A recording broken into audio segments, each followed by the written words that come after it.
I don't know what he's kept those old trucks for.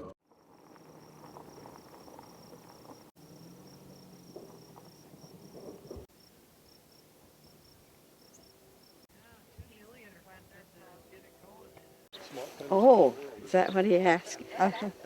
This is where my Aunt Maggie is buried. No, this is your Grandpa Jenkins, Oh, this is Grandpa. isn't it? Or great grandpa? Yeah, it is. It's my mother's father.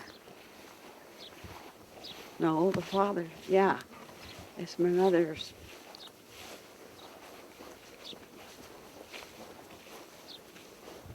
Yeah, in the Romet Cemetery, they're both buried here.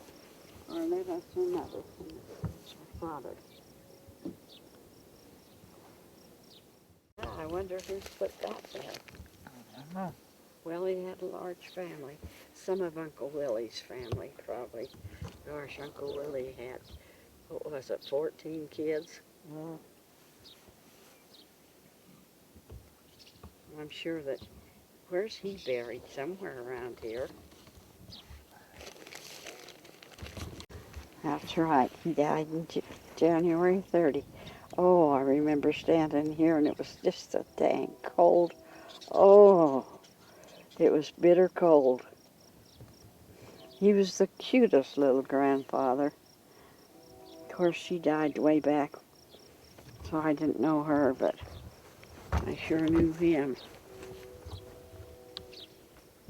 He's the one that used to come down and roll under the fences because he couldn't crawl through them anymore. So he'd lay down and roll under them.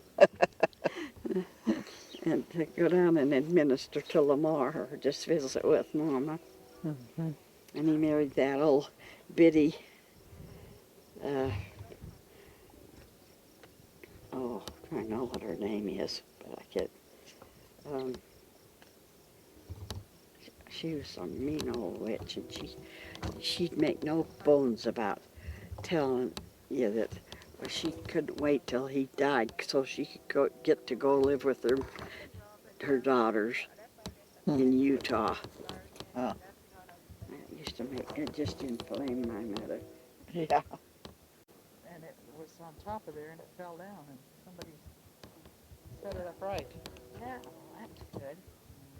Yeah. You can see where it was killed, right? Yeah, it laid there for years. Oh. She did, and I was, she was happy. There's a little quaint. Actually, it's, well, yeah, it's, we could probably get around that loop and back again, I guess. It's a little quaint I can remember. log cabin where they lived, and Mom used to go there. I've got a picture of it at home, though. Yeah, Yeah, at the end of the hallway. Dad's friend Al, you know, he painted a picture of it from a photo we took. But it's the cutest cabin. And Mom used to go there and help her with things now and again. Yeah, if she needed help, she'd call my mother and say, could you spare one of your children to come help me today? And so we all took our turn. None of us really wanted to go, but we'd go. Well, who wants to go work, right? Well, and he's buried over in that corner somewhere. I think it does. No, But say Haley or Hartley. There's no headstone or nothing, so I don't know.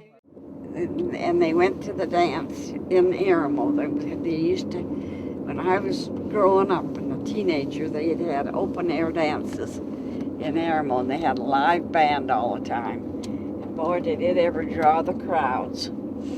And I think that's where she met Ivor. I'm not positive, but it could have been. Anyway, she met these boys, and they were from McCammon. And they said that they were going to have to hitch a ride home because their ride wanted to go home and left, and so they didn't have a way home. And they thought they could hitch one. Now hold your breath, because you're going to come right to where my Uncle George and Aunt Maggie lived. That's it right That's there. it. That's where my Aunt Maggie and Uncle George lived. And cows and everything you can think of's been in there. And their daughter Ruth and her husband built that house right there. Right there. Oh, yeah. And that's where they lived. And I don't know who's living there now. That was the daughter they adopted, huh? Yeah. And she Did we built. walk over there and walk around it one time? Yes, we did. Yeah, We took pictures. yeah. Anyway, that picture that's at the end of the hallway in our house, I sent that. I took a picture of it and showed it to Al, and he says, "Oh, I'd like to paint that." And so he did, and he made that little picture for her. And it sits at the end of the Yeah. hallway. Yeah. Amazing. Look, hard to imagine living in something like that, isn't it? Probably Yeah. 2 rooms. Hey, what's that? Is that Better than living out. Pete on your side of the car? What's that? Was he scratching himself? Oh yeah, just scratching his ears on that Pole.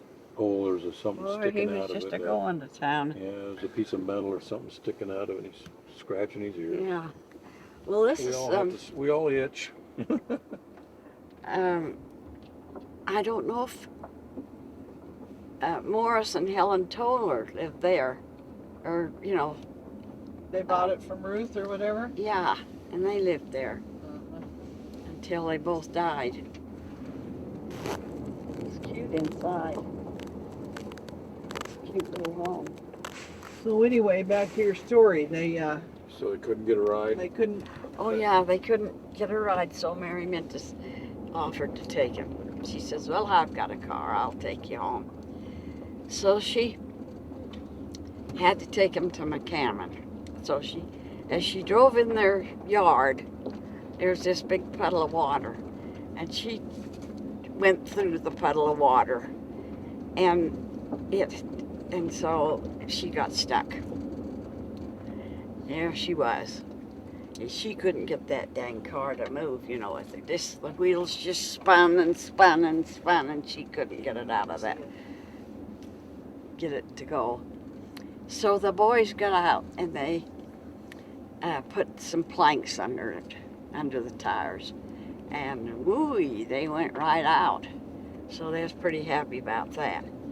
But the one tire went instantly flat, because this one board had a nail in it. And so she has to put the spare on. So she puts the spare on. So she gets home fine, because she had a spare tire and they put it on and everything's fine. So she gets home fine. The next day my dad goes out and he notices he doesn't have a spare. Well, where in the world is my spare tire? What's happened here? So, I don't know if she lied or who lied, but somebody did. And they told him that she had a flat tire when she'd gone over to see Aunt Maggie and Uncle George the day before, and that she'd left the tire up at the service station. Joe Myler run the store, that service station and place, so she'd left it there. So he gets on the phone. Dad gets on the phone, and he wants to talk to that man about the tire, and he says, when are you going to have that tire done? He says, I don't like driving around without a spare tire, and so forth. And finally he gets just so frustrated that he can't hardly stand it. He says, "Oh, well, I'll talk to you later." Because they said they didn't have a And tire? because they said they didn't have a tire and they didn't know what he was talking about and all this kind of stuff. And he says, "Oh, forget it, I'll talk to you later." And he says, that man just acted like he didn't know a thing of what I was talking about. And so Mama, they told Mama, so she knew. So Mama and her was just, oh Lordy. So anyway, they did get the tire back, got it on, and it was okay. But oh my gosh.